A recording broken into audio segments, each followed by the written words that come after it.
గంగమ్మ జాతరలో వేటలను నరికినట్లు రపారపా నరుకుతాం. ఆ మధ్యప్పుడు అల్లు అర్జున్ చెప్పిన డైలాగ్ నిన్న జగన్మోహన్ రెడ్డి పర్యటనలో ఫ్లెక్సీలో చూసాం. మళ్ళీ ఇవాళ అదే జగన్మోహన్ రెడ్డి చెప్తే కూడా విన్నాం. ఆయన చెప్పిన డైలాగులు తమ కార్యకర్తలకు హార్డ్ కోర్ అభిమానులకు ఊపనిస్తుందేమో కానీ మామూలు జనానికి మాత్రం ఆయన స్థాయికి తగినది అనిపించింది. వైసీపీలో కూడా కొంతమంది ఇక మీరు మారరా జగన్ సార్ అంటూ ప్రశ్నించడం కనిపించింది. ఏడాది కిందట చనిపోయిన కార్యకర్త కుటుంబాన్ని పరామర్శించడానికి బుధవారం పల్నాడు పరామర్శ యాత్ర చేసిన వైసీపీ అధినేత జగన్ రేపు సినిమా చూపిస్తానంటూ అక్కడ వ్యాఖ్యలు చేశారు. అన్నట్లుగానే ఆయన ఇవాళ సినిమా చూపించేశారు. ఓ సినిమా అంతసేపు సాగిన 2 గంటల ప్రెస్ మీట్ లో అల్లు అర్జున్ లా అభినయం కూడా చేశారు. రపారపమని నరుకుతామని మా వాళ్ళు సరదా పడితే తప్పేంటని ప్రశ్నించారు. వైసీపీ అధ్యక్షుడు జగన్మోహన్ రెడ్డి ఈ మధ్య కాలంలో ప్రజల్లోకి ఎక్కువగా వస్తున్నారు.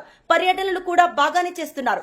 అయితే ఈ పర్యటనలో కార్యకర్తల ఉత్సాహం శృతిమించుతోంది. పెద్ద సంఖ్యలో ఆయన్ను చూడటానికి వస్తున్న కార్యకర్తలు కొంత ఆవేశాన్ని ప్రదర్శిస్తున్నారు.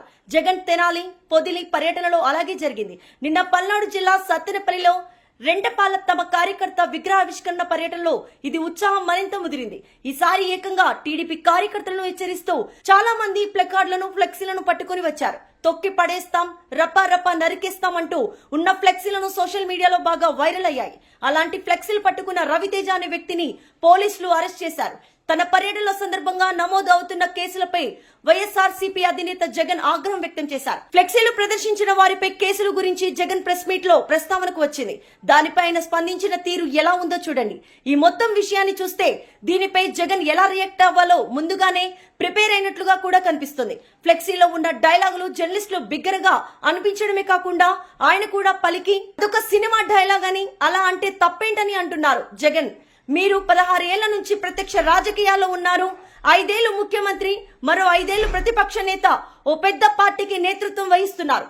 కార్యకర్తల్లో ఉత్సాహం ఉండడం సహజమే. వాళ్ళని ఉత్తేజితుల్ని చేయడమే, ఇంకేదైనా మాట్లాడడం కూడా మంచిదే. కానీ ఇలా హింసాత్మక ఘటనలు ప్రేరేపించేలా ఓ కార్యకర్త చేసిన పనిని ఓ సినిమా డైలాగులతో ఒత్తాసు పలకడం కరెక్టేనా? అదొక సినిమా డైలాగ్ అని సింపుల్ గా తీసేసే విషయమా?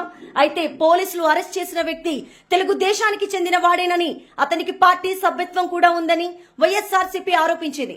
ఈ విషయాన్ని జగన్ ముందు ప్రస్తావించినప్పుడు అంటే తెలుగుదేశం వాళ్ళు కూడా ఆ రేంజ్ లో చంద్రబాబును తిడుతున్నారని అన్నారు. అయితే టీడీపీ మాత్రం అరెస్ట్ అయిన యువకుడు వైసీపీ సానుభూతి పరుడే అని, కేవలం టీడీపీ కార్యకర్తలకు వచ్చే జీవిత బీమా పాలసీ పొందడానికి కార్డు తీసుకున్నాడని వివరణ ఇచ్చింది. అతను ఏ పార్టీ వ్యక్తి అయినప్పటికీ ఆ వాక్యాలు సమర్థించదగ్గవైతే కాదు. కార్యకర్తల దూకుడిని జగన్ సమర్థిస్తున్నారా లేక మరింత రెచ్చగొడుతున్నారా అనే అనుమానాలు వ్యక్తమవుతున్నాయి.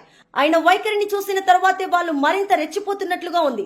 కార్యకర్తలను కాపాడుకోవడానికి వాళ్ళ అరెస్టును తప్పుపట్టడాన్ని ఎవరు తప్పనరు, కానీ ఆ వాక్యాలను సమర్థించడం ఎంతవరకు సబబు ఇప్పుడు కాదు. వాళ్ళ అరెస్టును తప్పుపట్టడాన్ని ఎవరు తప్పనరు, కానీ ఈ వాక్యాలను సమర్థించడం ఎంతవరకు సబబు ఇప్పుడే కాదు.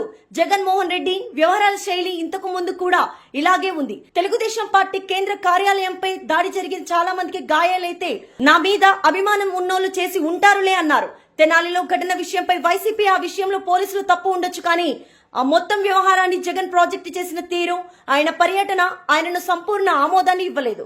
తెనాలి యువకులపై రౌడీ షీట్లు ఉండడం, వాళ్ళు చేసిన పనులు సోషల్ మీడియాలో వైరల్ అవ్వడంతో రౌడీ షీటర్లు గంజాయి బ్యాచ్ ను మద్దతిస్తున్నారంట్లుగా ఈ వ్యవహారంపై కామెంట్లు వచ్చాయి.